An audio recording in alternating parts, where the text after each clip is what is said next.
Hey, it's Steve. Welcome to Hardtail Life. Today we're going to do a bike check on my one and only 2021 Knolly Tyaughton in steel. Let's go. This video we're going to do a bike check on my bike. I've been riding the 2021 Knolly Tyaughton steel medium-sized frame since March of 2022. It's been my only bike and I basically have changed a few things. All right, first let's talk about the frame and the geometry.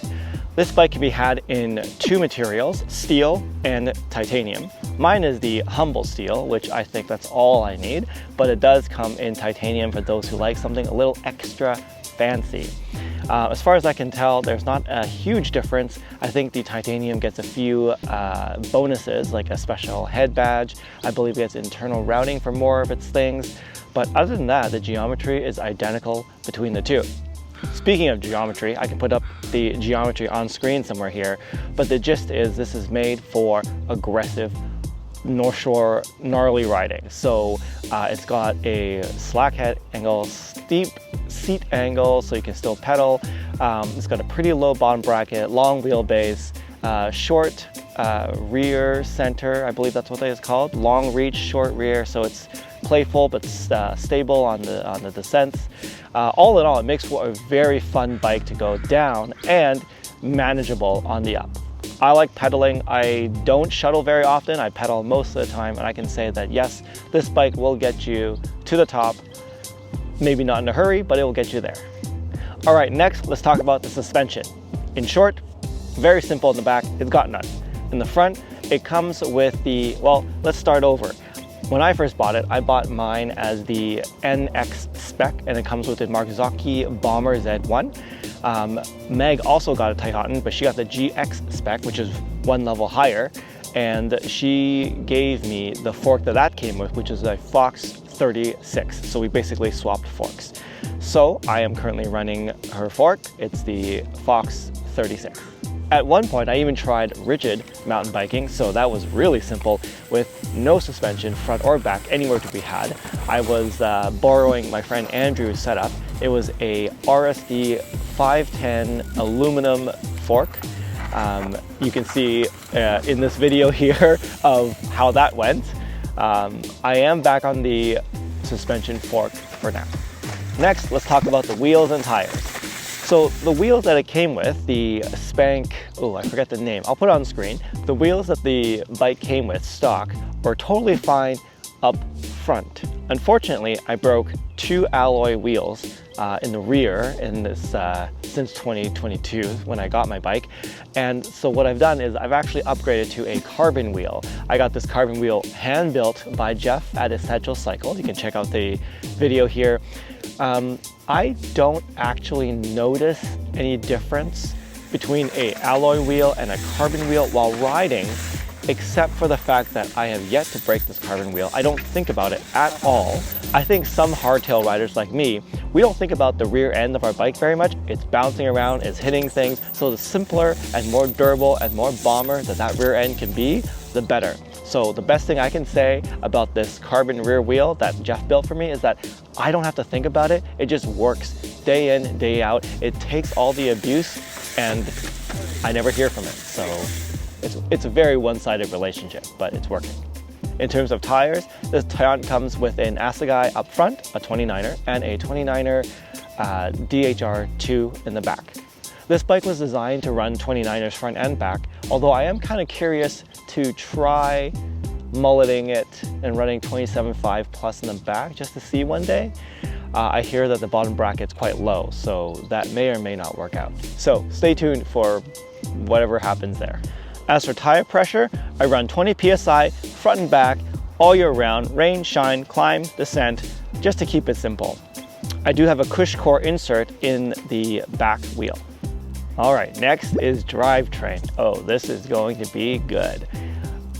When I first bought the Knolly Tyaughton NX spec, it came with a 12-speed SRAM NX drivetrain. Since then, I have broken a derailleur, so I've upgraded to the GX derailleur. And then again, the next step is trying single speeding. Now you can see this entire playlist of my journey through single speeding. But I have been running the single speeding setup since April of this month. It is October now. I don't foresee myself going back. It's just such a fun and enjoyable and immersive way to enjoy mountain biking. And plus, it looks sick. Like, have you seen this thing? It looks so good. I get people commenting about it all the time. Now, how does it climb? The gist is, it sucks. Climbing sucks, but climbing doesn't suck because of the single gear. Climbing sucks in general. I just do it.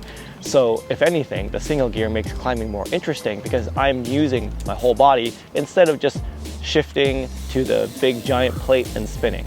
How does single speeding do on the descents? Oh, it was made for it. The descents are super simple. You don't have to worry about your gearing. You don't have to worry about your derailleur hitting anything. You can take crazy dumb lines and not worry about the rear end. Again, hardtailers don't think about the rear end very much.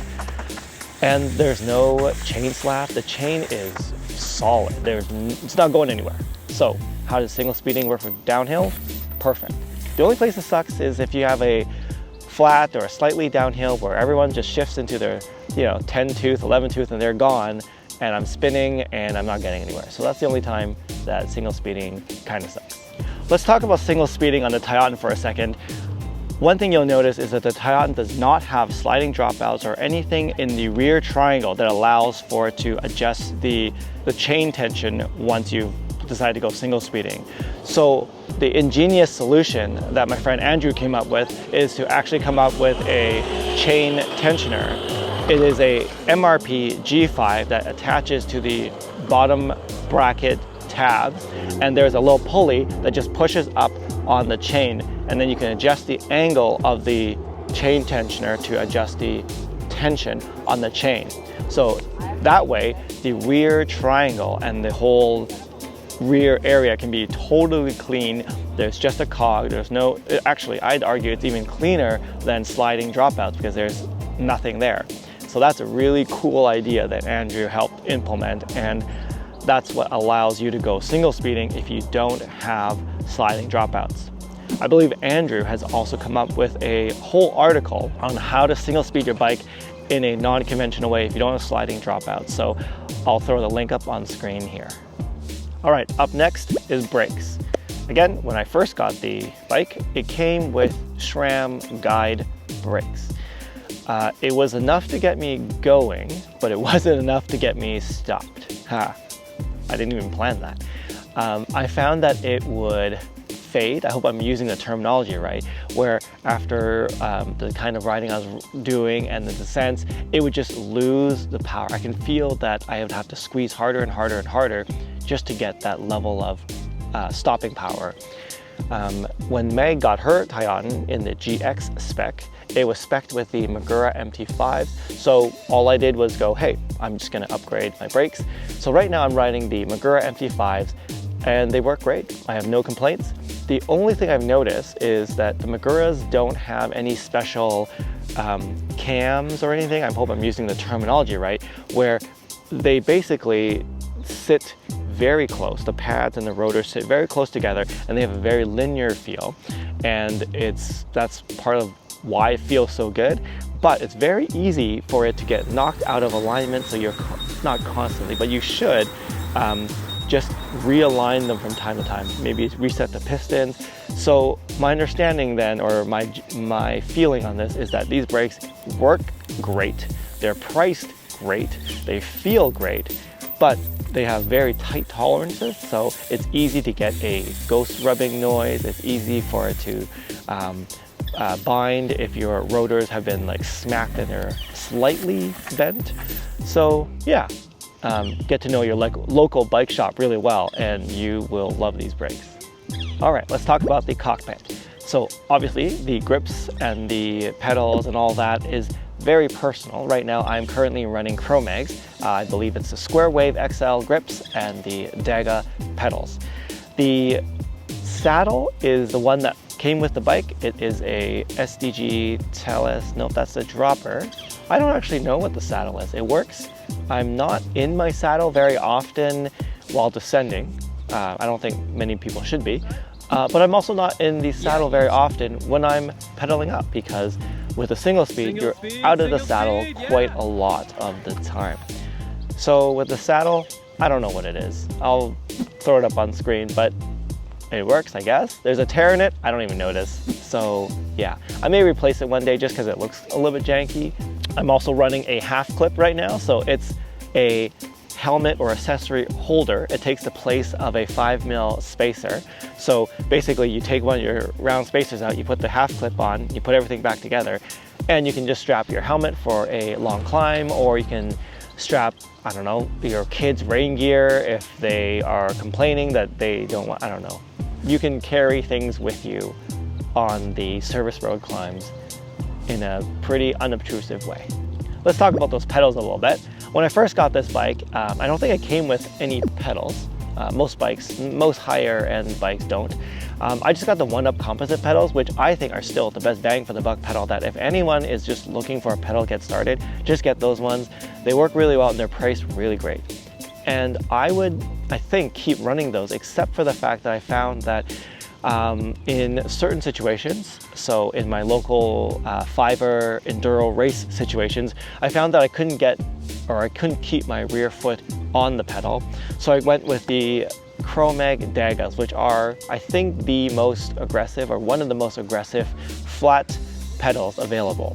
Why don't I clip? Well, I just want to keep it simple. I don't want to get a special pedal with adjustments and shoes with special adjustments. I just want to go shoe, pedal, go. So I got an aggressive pedal in the Chromag Dagas. For the dropper, I'm running the dropper that the bike came with. It's the SDG Tellus. Both my friends Andrew and Jacqueline are, I mean, they're surprised that it's still working for this long because they have very low opinions of this dropper. For me, I am starting to notice that it is either needs a service or a replacement, because it is not working well as of, I don't know, a couple weeks ago. Luckily, I don't use it that often. When I'm climbing, I have it at one height. When I'm descending, I put it at another height. I mean, I almost could go rigid, although I've been advised against going rigid dropper pose, but I almost can. So overall, what do I think? Well, I love mountain biking and I love this bike. This bike is so capable.